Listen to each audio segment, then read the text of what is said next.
الحمد للہ وحدہ والصلاة والسلام علی من لا نبی بعدہ، اما بعد۔ کیو ٹیلی ویژن دیکھنے والے تمام ہی ناظرین کو، جہاں جہاں پوری دنیا میں اس وقت یہ ٹرانسمیشن دیکھی جا رہی ہے، سب کو بہت ہی خلوص، محبت، ادب اور احترام کے ساتھ عامر لیاقت حسین کا السلام علیکم۔ آئیے اپنی اصلاح کریں۔ ناظرین کرام، آج 10ویں روزے کی شب لگ چکی ہے۔ آج کا دن بہت اہم دن ہے، ہر لحاظ سے اہم ہے۔ پہلی اہمیت تو یہ ہے ناظرین کرام کہ آج رحمت کا عشرہ اپنے جوبن پہ جا کے متصل ہو جائے گا مغفرت کے عشرے سے۔ میں ہمیشہ سے اس بات کے خلاف رہا ہوں، یہ کہہ دینا کہ رحمت کا عشرہ گزر گیا۔ گزرتا کچھ نہیں ہے، رمضان میں اتصال ہوتا ہے، مل جاتا ہے۔ رحمت کا عشرہ جب جوبن پر پہنچتا ہے تو پھر بتائیے رحمت کا جوبن کیا ہے؟ رحمت کا جوبن مغفرت ہے، اور مغفرت کا جوبن کیا ہے؟ جہنم سے نجات۔ تو جوبن پر پہنچا ہوا ہے آج اللہ سبحانہ و تعالی کی رحمت اپنے عروج پر ہے، اور اس کا عروج کیا ہے یہ کوئی نہیں جان سکتا۔ اس کے عروج کی انتہا کیا ہے کوئی نہیں بتا سکتا۔ کسی بشر میں اتنی طاقت نہیں، کسی انسان میں اتنی قوت نہیں کہ وہ اللہ سبحانہ و تعالی کے عروج کی کیفیت کو بیان کر سکے، سوال ہی پیدا نہیں ہوتا۔ لیکن فقہا اور علماء بیان کرتے ہیں کہ پروردگار اپنے شان اجلال کے مطابق بندے کو عطا فرماتا ہے۔ تو آج عطا کی وہ رات ہے ناظرین کرام جو بلندی پر ہے، بڑی اونچائی پر ہے، اور جب کوئی چیز بہت اونچائی پر پہنچتی ہے تو پھر اس کے بعد اس کا ملاپ ہوتا ہے دوسری سیڑھی سے۔ معراج سیڑھی کو کہتے ہیں، سیڑھی، اسٹیپ بائی اسٹیپ چڑھنا۔ تو رمضان مبارک کا بھی یہ جو عشرہ ہے یہ اب مغفرت کے عشرے سے ملنے والا ہے۔ ایک تو اہمیت اس کی یہ ہے۔ دوسری اہمیت یہ ہے کہ آج ہی کے دن، یعنی آج ہی کی شب، ام المؤمنین سیدہ خدیجہ الکبریٰ رضی اللہ تعالی عنہا، ہماری ماں نبی کریم صلی اللہ علیہ وآلہ وسلم کی زوجہ مطہرہ، ان کا آج وصال ہوا۔ آپ میں سے شاید بہت کم لوگ یہ بات جانتے ہوں گے، کیونکہ حضرت خدیجہ الکبریٰ رضی اللہ تعالی عنہا پر عالم اسلام میں بہت زیادہ کام نہیں کیا گیا، یعنی ان کی حیات پاک پر، ان کی سنبھالنے پر کسی بھی ہماری ماں پر کام نہیں کیا گیا کہ ان پر کچھ لکھیں، کوئی کام کریں۔ اللہ بھلا کرے علامہ سلیمان ندوی صاحب رحمہ اللہ تعالی کہ وہ ایک سیرت عائشہ کتاب لکھ گئے، جو کم از کم ام المؤمنین سیدہ عائشہ صدیقہ رضی اللہ تعالی عنہا کی سیرت پاک کے حوالے سے ایک دستاویز ہمارے پاس موجود ہے۔ ہم سب کو اپنی ماؤں کے بارے میں جاننا چاہیے، کتنی عظیم خواتین تھیں، امت کی مائیں ہیں، مذاق تو نہیں ہے ناظرین کرام۔ تو آج کی شب جو میں عرض کر رہا تھا کہ جو ان کا وصال ہوا، اس کی وجہ کیا تھی؟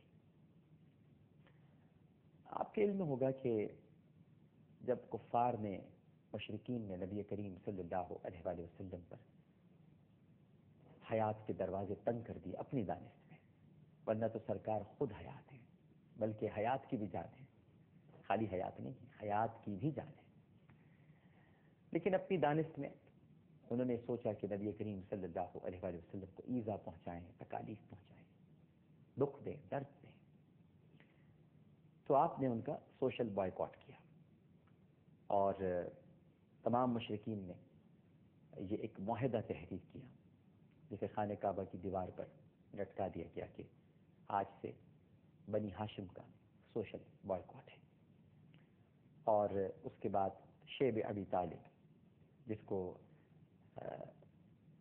بعض حضرات شعب ابی طالب بھی کہتے ہیں، لیکن جس کا صحیح تلفظ ہے وہ شعب ابی طالب ہے، ایک گھاٹی تھی، آج بھی یہ گھاٹی موجود ہے۔ آپ جب کبھی مکہ مکرمہ جانے کا اتفاق ہو تو غار حرا کی پچھلی طرف ایک راستہ جاتا ہے بہت پتلا، ڈھلان میں اترتا ہے اور پھر اونچائی کی طرف ہے. تو ایک غار نما ایک مقام ہے، اس کو کہتے ہیں شیب ابی طالب.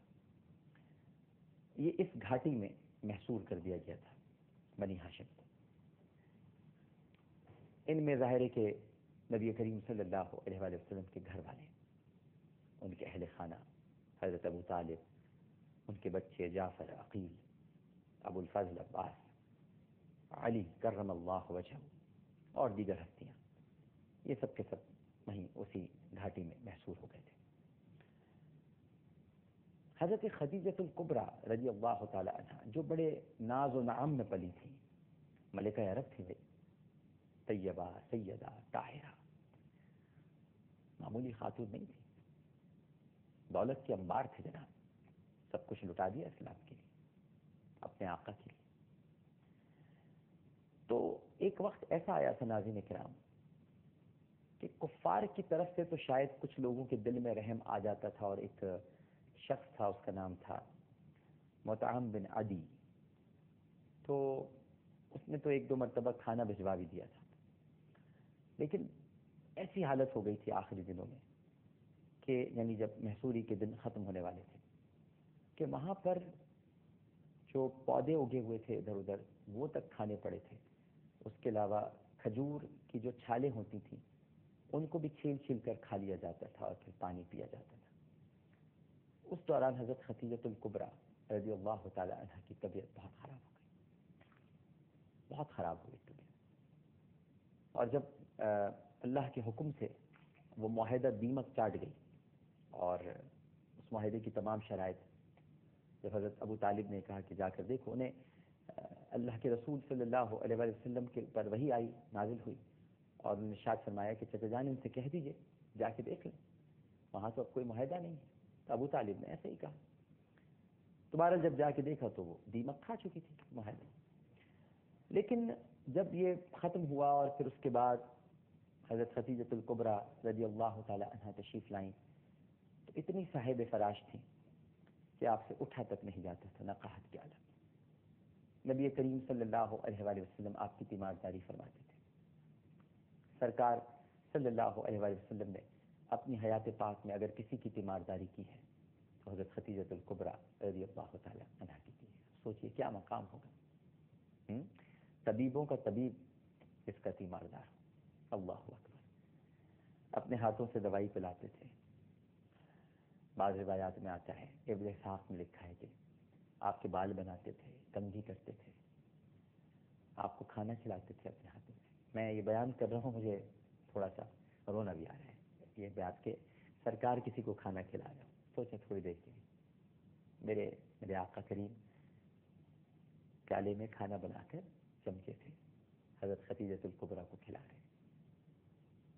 سوچیں تھوڑی دیر کے لیے، تصور کیجیے چھوٹا سا گھر ہے اور اس میں کچھ نہیں ہے، مٹی بکھری ہوئی ہے، کھجور کی چھالیں ہیں بچھی ہوئی، یہ وہاں کا قالین ہے اور مٹی کے کچھ گھڑے ہیں.